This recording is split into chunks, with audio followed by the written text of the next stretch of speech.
ગુજરાત રાજ્યના શિક્ષણ મંત્રીના ગામની નજીક ઉખરેલી પ્રાથમિક શાળાની ભયજનક હાલત સામે આમ આદમી પાર્ટીનો આક્રોશ. શિક્ષકોની નિમણૂક અને ઓરડાનું રિનોવેશન ન થાય તો લોકતાળા અને આંદોલનની ચીમકી ઉચ્ચારી. આમ આદમી પાર્ટીના સંતરામપુરા તાલુકાના પ્રમુખ અને હોદ્દેદારોએ બાળકોના વાલીઓએ આજે પ્રાથમિક શાળાની મુલાકાત લીધી અને ગંભીર મુદ્દાઓ મીડિયા સમક્ષ જાહેર કર્યા.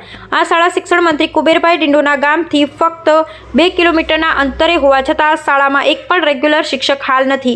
બાળકોએ અભ્યાસ માટે ફરતા શિક્ષકો પર આધાર રાખવો પડે છે. શિક્ષણ વ્યવસ્થા ધજીક શાળાનો એક ઓરડો બિસ્માર અને જર્જરિત હાલતમાં ક્યારેક પણ તૂટી શકે છે. બાળકો માટે ઓરડો ઊંડો ખતરો ઊભો. આમ આદમી પાર્ટી દ્વારા શિક્ષણ મંત્રી અને સરકાર પાસે માંગ ઉઠાવવામાં આવી કે તરત રેગ્યુલર શિક્ષકોની નિમણૂક, તાત્કાલિક ઓરડાનું રિનોવેશન અથવા નવા ઓરડાનું નિર્માણ. તેમાં સાથે સાથે ચેતવણી અપાઈ કે જો તાત્કાલિક આ ઉપર પગલાં ન લેવામાં આવે તો લોકતાળા મારી આંદોલન કરવામાં આવશે. એએપી પાર્ટીના પ્રમુખનું કહેવું.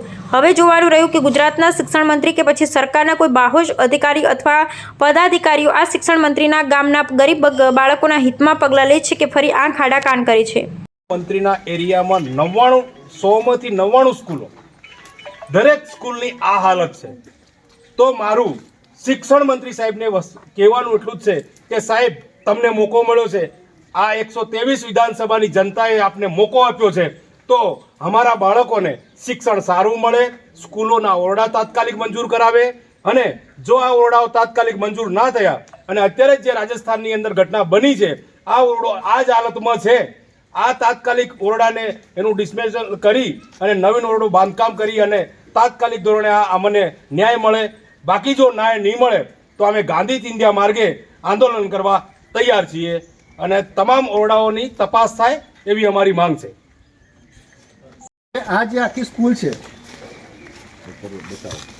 આ ઉપર વડનું ઝાડ પણ દેખાય છે. હવે વર્ષોથી ઝાડ ઉગેલું છે અને અહીંયાથી જે આપણે કુબેરભાઈ ડિંડોર શિક્ષણ મંત્રી છે, એમનું ઘર માત્ર 2 કિલોમીટર દૂર છે. હવે અહીંના જે જનતા છે એમનું કહેવું છે કે જો મંત્રી આપણા હોય, આપણા સમાજના હોય, તેમ છતાં પણ આ રીતે શિક્ષણ ચાલશે તો કેવી રીતે આપણા સમાજનો ઉદ્ધાર થશે. આ હવે ઉખરેલી ગામ છે, ત્યાંથી ભંડારા 1 જ કિલોમીટરનો રસ્તો છે, વોકિંગ ડિસ્ટન્સ છે. તેમ છતાં હાલત છે અને આ સ્કૂલની અંદરની જર્જરિત હાલત તમે દેખી શકો છો. હવે આ એક સ્કૂલની બાબત નથી, આવી સંતરામપુર તાલુકાની 100માંથી 99 સ્કૂલની આ હાલત છે. હવે આમાં નુકસાન થશે, આ સ્કૂલનું છત પડશે. ગઈ સાલ સંતરામપુરની અંદર પણ આ રીતની ઘટના બની ચૂકી છે એકવાર અને છત હંમેશા બાળકોના માથા પર પડવાનો ભય સખત રહેલો છે.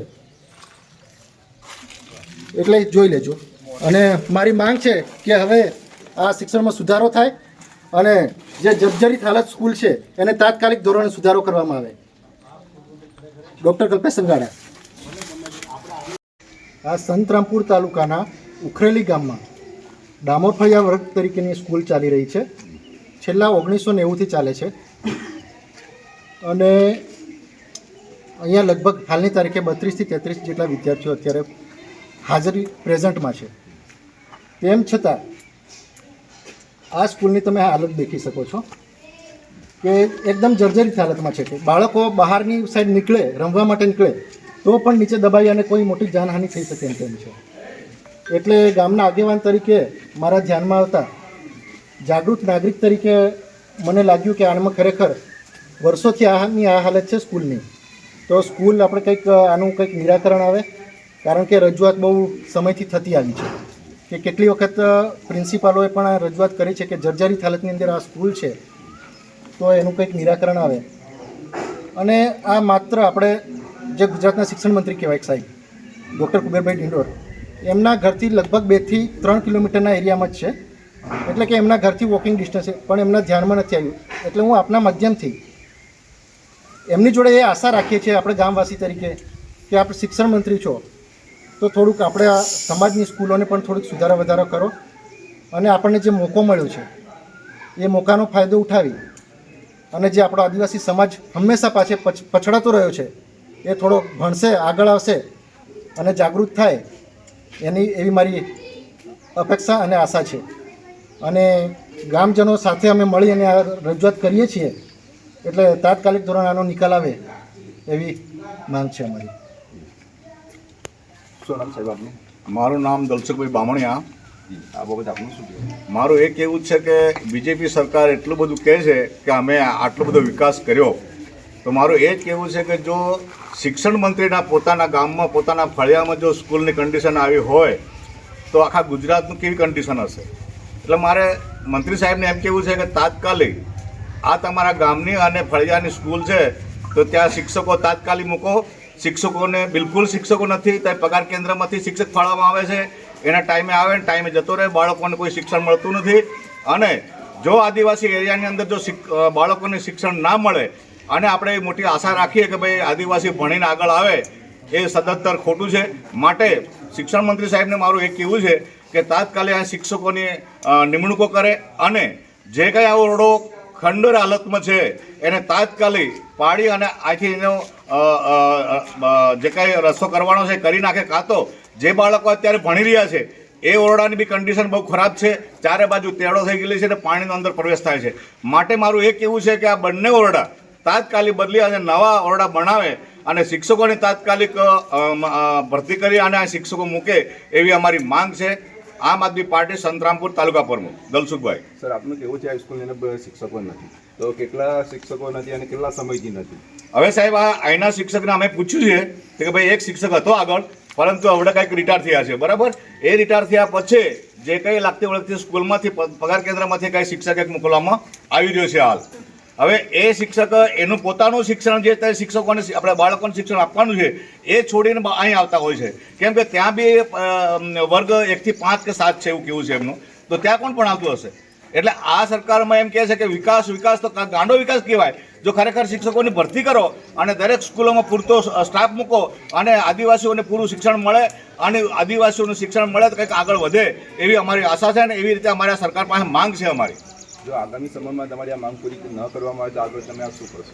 જો આ માંગ અમારી જો સરકાર ના પૂરી કરે તો પછી અમે આ સ્કૂલને તાળું મારશું અને આંદોલનને માર્ગે જઈશું અમે.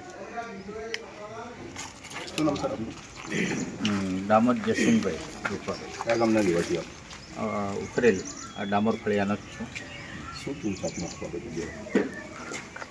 આજે ઓરડાઓ નથી ડિસમેન્ટલ હાલતમાં છે, જે જરી હાલતમાં છે, એમને તોડી પાડી અને વહેલી તકે નવીન ઓરડાઓ બંધાવવાની જરૂર છે કે બાળકોને બેસવાની બિલકુલ તકલીફ છે અને બાળકોને બેસવાની જ તકલીફ હોય તો ભણી કઈ રીતના શકે.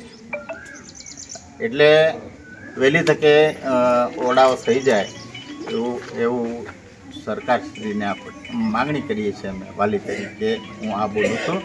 અને એક શિક્ષક પણ કાયમી શિક્ષક મૂકવા જેવો છે. વ્યવસ્થા થાય છે તે સેન્ટર શાળામાંથી અને શિક્ષણ તો અપાય છે, પણ જો કાયમી શિક્ષક હોય તો વહીવટી અને જે કંઈ મુશ્કેલી હોય શાળાની એ સોલ્વ કરી શકે. એટલા માટે કાયમી શિક્ષકની જરૂર પણ છે અને ઓરડાઓ પણ વહેલી તકે તોડી પાડી અને નવીન ઓરડાઓ બંધાય એવી માંગણી છે.